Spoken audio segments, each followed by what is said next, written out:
approximately 90 minutes. Please stay with us for the entire event. Now, without any further ado, I would like to invite our first speaker, Brother Ken Stone.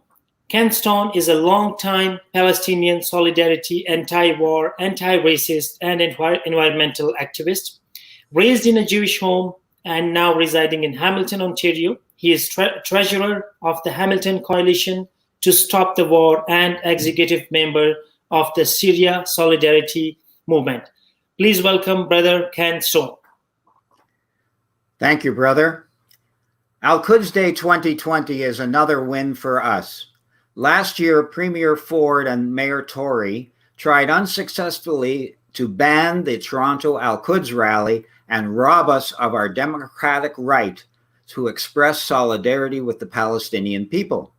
This year, despite COVID-19, the Toronto virtual rally is still going ahead, and I'd like to congratulate the Al-Quds Committee for its determination in holding this important annual event that takes place in the context of worldwide demonstrations.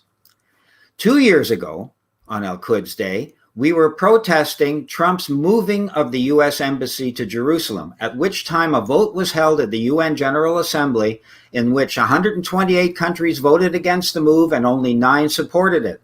And how did Trudeau vote? The Trudeau government spinelessly and shamelessly abstained. 1 year ago, Trump declared U.S. support for Israel's illegal annexation of the Golan Heights. Once again, most countries of the world, even including Canada, expressed displeasure with this outrageous foreign seizure of the sovereign territory of Syria. But what did the Trudeau government do in this instance?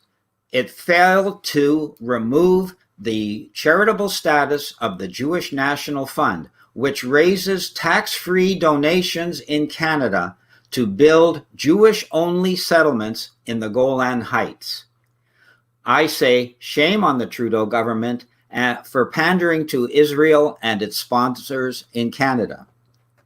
This year, when Trump unveiled his deal of the century, Global Affairs Minister Champagne, to his credit, stuck to Canada's position that, quote, a just, comprehensive, and lasting peace between Israelis and Palestinians could only be achieved through direct negotiations, end of quote.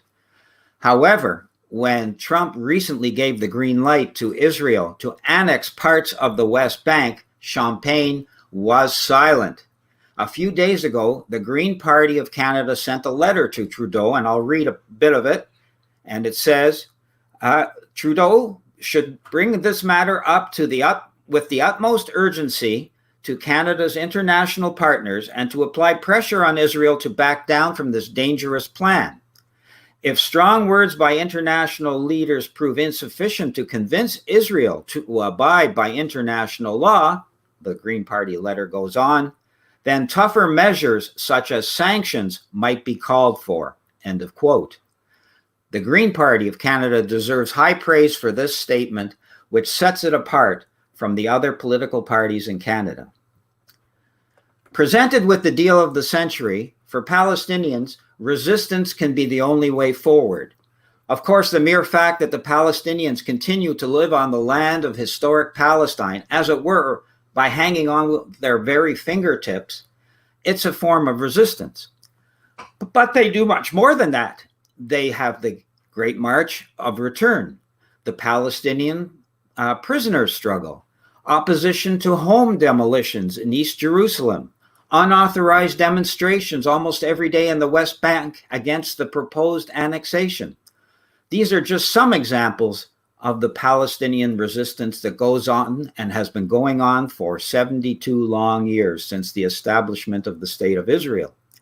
And this resistance by the Palestinians is part of the historic resistance of the whole Arab nation from Iraq to Morocco against European colonialism, first the British and French, then the Spanish and Italians, and now the USA. Israel itself has an intimate understanding of the dangers posed by long-term resistance to its expansionist plans. It was driven out of Lebanon after 18 long years of struggle by Hezbollah. In Syria, which Israel has bombed over 1,000 times in the last decade of regime change war, Israel is dismayed by the fact that the Syrian people and government are poised to win the war to reassert Syria's national sovereignty. Israel also knows that the majority of the countries of the world and the vast majority of the people on this planet support the Palestinian cause. And finally, Israel knows that its claim to the land is bogus and that its days of ruling over the indigenous inhabitants, just as the Crusaders knew 800 years ago, those days are numbered. So what can we do to support the Palestinian resistance? Like the Toronto Al-Quds Committee, we should never give up the struggle to support Palestine no matter what is thrown at us. We should insist that the Canadian government stand firmly against the deal of the century and the annexations in the West Bank. We should support the Green Party.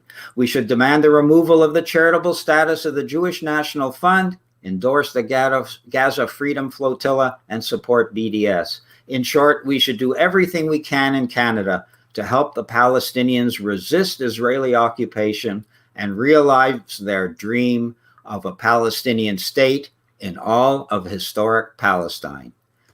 And I'd like to offer an action item, which I hope I can put onto the screen, or you can put onto the screen. Thank you very much for giving me this opportunity. Thank you so much, Brother Ken. Absolutely, the action item will be coming on the screen. It is one of the items on the agenda. And very well said, present day situation, resistance is the only way, and Israel's claim to the land is bogus. And one thing is for sure, there is